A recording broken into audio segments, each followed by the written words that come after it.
truly heal these wounds, we must first acknowledge the truth. And not only about residential schools, but about so many injustices, both past and present, that Indigenous peoples face. Canadian families are grieving the loss of children, but what they haven't seen yet is swift action. Will the government commit to delivering the plan so that families can begin the process of healing? This is a moment that demands action, that demands justice. It's been a week of political responses and calls for action after up to 215 remains of children were found at the site of a former residential school in Kamloops. Today, the federal government released its response to the national inquiry into missing and murdered Indigenous women and girls. So does any of this mark a turning point for reconciliation? It's Thursday, and I'm here with At Issue, Chantal Hébert, Andrew Coyne, Althea Raj, and Karen Pugliese joins us this week too. She's an assistant professor at Ryerson School of Journalism, former executive director of news and current affairs at APTN. Good to see everybody. Chantal, I'm going to start with you. Do you think that what we have talked about, what has touched the nation this week, is perhaps a political turning point because of, a sense of emotion and urgency that Canadians might be feeling?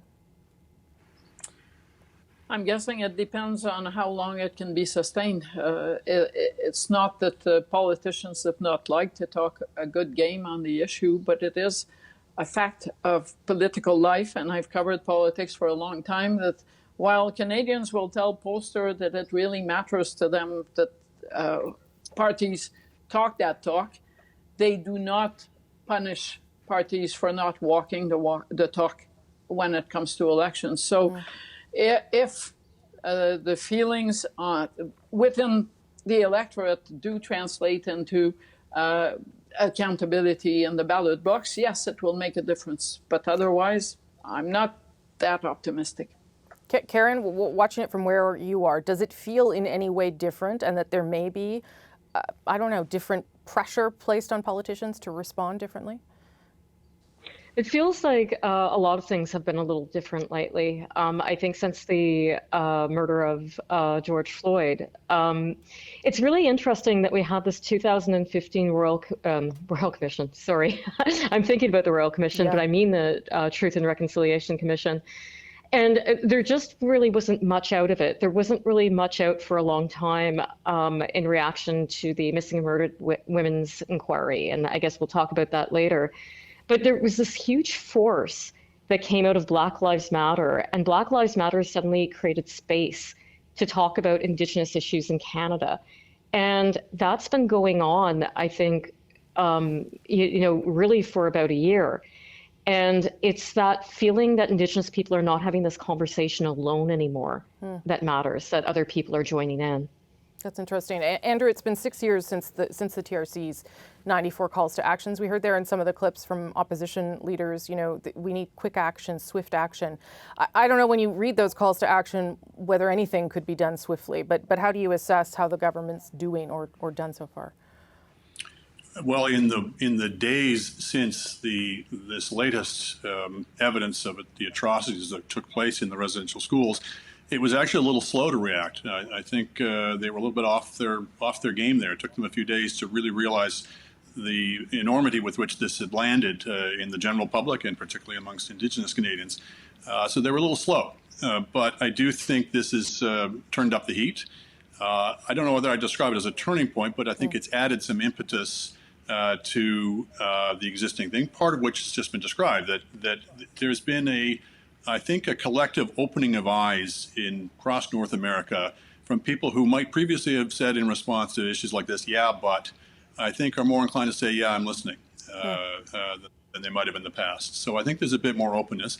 That being said, these are also, in some cases, fiendishly difficult issues. I know there's a temptation to say, oh, if governments just cared more, if they weren't so hypocritical, they would have done more. And maybe that's part of the truth. But I think part of the truth is also that some of these difficulties are extremely difficult. Yeah. And it's a combination. You need to have continued political pressure, but it's also going to take time for some of these issues to be resolved. How much of it, Althea, do you think is about the government's own sort of setting of expectations that Justin Trudeau started, way back before 2015? In some ways, he, I guess, has followed he is following through on, or he is seeing the consequences of his very quick action. So I think what you're referring to is even before the 2015 election, the Liberal leader promised that he was going to enact all the 94 recommendations from the Truth and Reconciliation Commission. Never mind that not all 94 had to do with the federal government, but he made that pledge. And I think the expectation was that the Liberal government was going to move a lot faster. And frankly, when you heard things like no relationship is more important to me than the relationship with Canada's Indigenous people, you can't blame the public and Indigenous Canadians for thinking that change was going to come a lot faster. And in the first few months of that government, it seemed like it was. You know, he went to the United Nations. He declared that the UN Declaration on the Right of Indigenous People was going to be enshrined in Canadian law. That bill actually just passed last Wednesday. And then it kind of, other priorities replaced it. There was Donald Trump, and there was NAFTA, and then there was COVID. But just in the last week, since the news of this discovery emerged last Thursday, on Friday, the MPs all agreed to pass 2 bills, basically, that dealt with Truth and Reconciliation Commission recommendations. So now there's a national day, basically a holiday in September marking reconciliation. There will be a change in the oath of citizenship. So those were 2 things that happened very quickly. The government could have moved on them, but it chose not to make them a priority. If I could just add that I think that sometimes a moment in time can spur change. Like we saw that with Alan Kurdi and the Syrian refugee issue in the election campaign.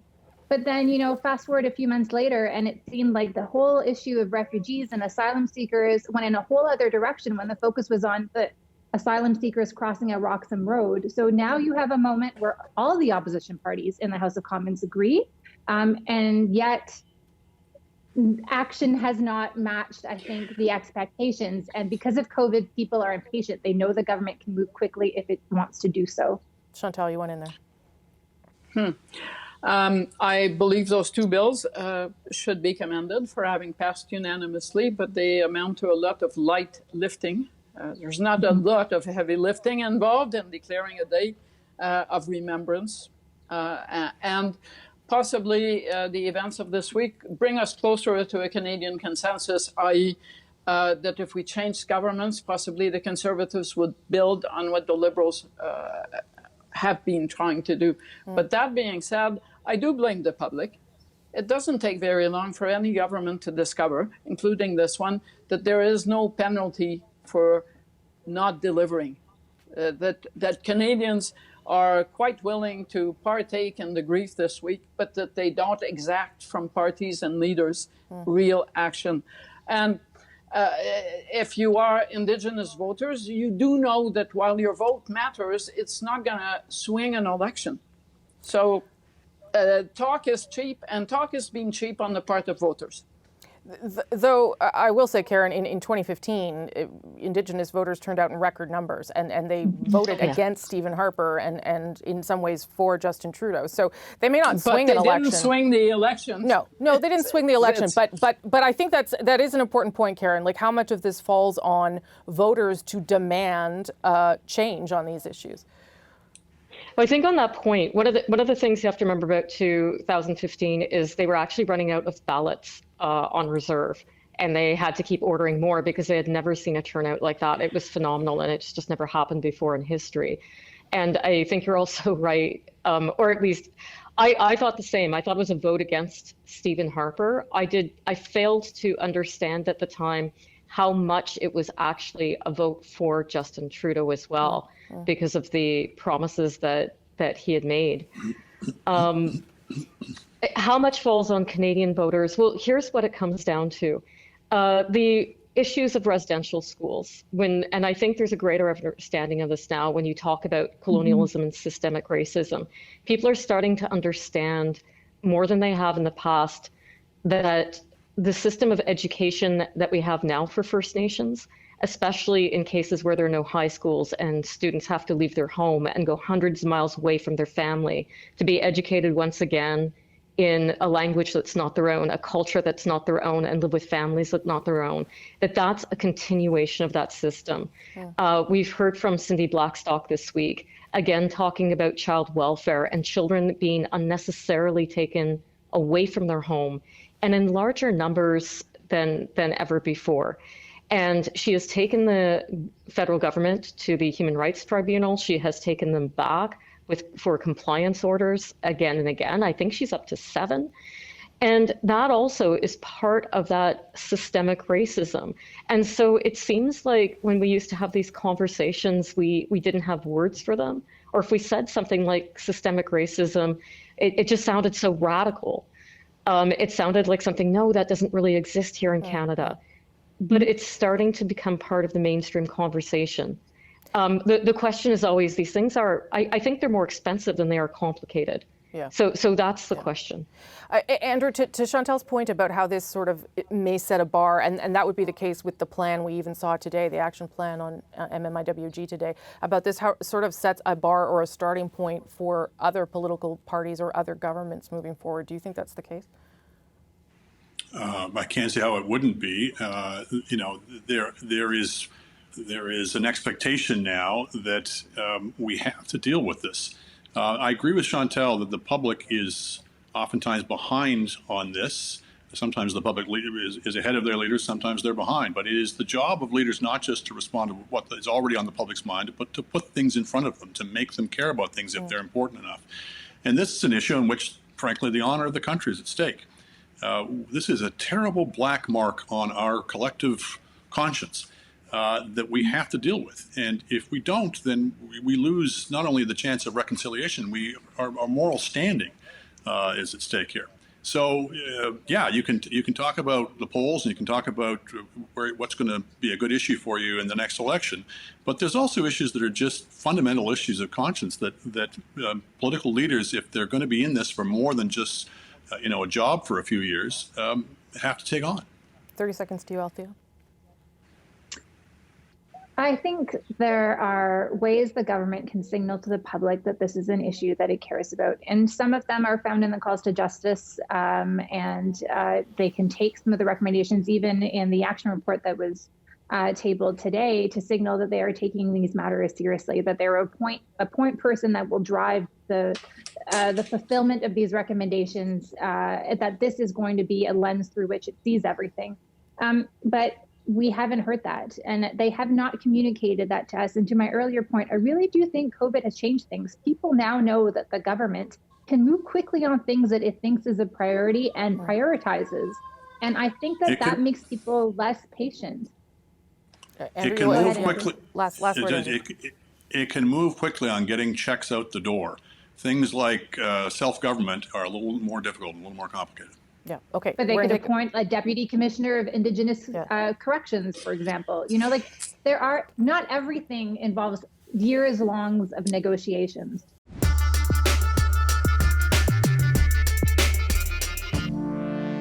If we want to get into canceling every figure in our history who took positions on issues at the time that we now judge harshly and rightly in historical retrospective, but if that's the new standard, then I think almost the entire founding leadership of our country gets canceled. Jason Kenney defending, in some ways, Canada's first Prime Minister this week after he was asked about a Calgary school removing Johnny MacDonald's name because of his legacy and his role in the creation of residential schools. The Alberta Premier also penned an op-ed in the National Post with a similar message. So how should we handle all of that? How does that fit into the conversation around reconciliation? Chantal, Andrew, Althea, and Karen back for one more round of At Issue. Karen, I also want to start by saying you're part of the Indigenous faculty at Ryerson that signed a public letter calling for the school to be renamed and remove the statue of Egerton Ryerson, who was also an architect of the residential school system. So maybe I'll start with you because of that. How much of that part of the conversation is central to reconciliation in terms of, do we get rid of things? Do we accept things? Do we move on? What are your views on that? Tear it all down. Honestly, what I'm really hearing from a lot of the staff at Ryerson when they see that statue, when they walk by, when they have to put that name on the resume, There really is a lot of pain there. And I've signed the letter more in support of other faculty than myself. Yeah. I feel the same way, like with these statues, this is not cancel culture. Jason Kenney is calling it cancel culture. It's not cancel culture. We're not canceling anything. What we're saying is, who do we honor in our society and who do we hold up? Nobody's taking anybody out of the history books. And in fact, by taking down some of these statues, you're actually making history, not erasing history.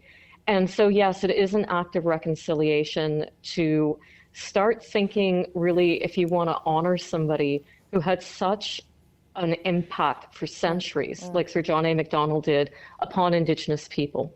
Yeah, I mean, it's sort of the other side of the reconciliation conversation, Andrew. I don't know, and we've had moments of it, and now it seems to have returned. What do you make of where that has to go?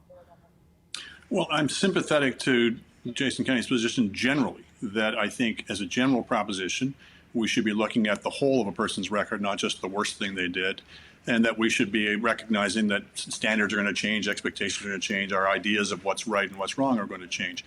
But I think we have to recognize the context here, and the context is this is a singular event. This is the worst thing in our history, by far. Not just in the scale and the severity of it, but the duration of it. The fact that it went on for 100 or more years, the fact that it only really stopped a couple of decades ago, and the fact that we're living with the legacy of it today. So when you look at that in that context, it seems to me it's a different kettle of fish, that it is asking a lot. And it is, I think the point is that it's not that you're pinning the blame for this on that one person or those few people. I think it's more an act of, because Sir John A. stands for the country in a way, I think it's more an act of accepting blame generally. I think when we're willing to see his statue come down, we're saying we take this really seriously.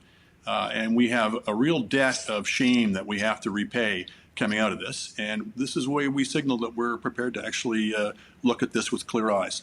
Althea? I think I see the statues and the naming differently. I agree with Karen. I really don't like the term cancel culture. I don't actually think it represents what people are trying to do. I think what people are trying to do is to say, who do we want to honor and celebrate?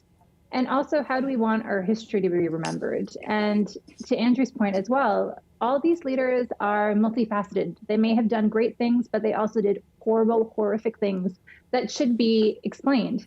I live very close to a statue of the Famous Five. Some of the Famous Five has held horrific, racist views. That is also part of educating. And I think that we can use the statues to explain that history as well, to use them as an education about the things that they did that, we are impressed by, but also the things that are a dark mark on their history, on our history, and what we can learn from that. Last word to you, Chantal. I'm with Andrew. This isn't there were black marks, but everything else kind of saves it kind of thing. We do give statues to people to honor them. Suppose for 1 second that we start as I believe, are going to be doing and are doing to teach history in a different way in this country. What will our kids and our grandkids ask of us when they see statues of Sir John A. Macdonald? And this isn't just about racist views, it is about the creation of a system. It's no small thing here, not an off remark that you can try to wipe over in the name of saving someone's record. So you can't do one, teach history properly, and then say, well, we're just keeping those statues there because otherwise you wouldn't know your history. What country elevates people who put systems like that in place to the place of honor that is a statue in a public place? Really thoughtful conversation tonight. Thank you all. I appreciate it. Thank you very much.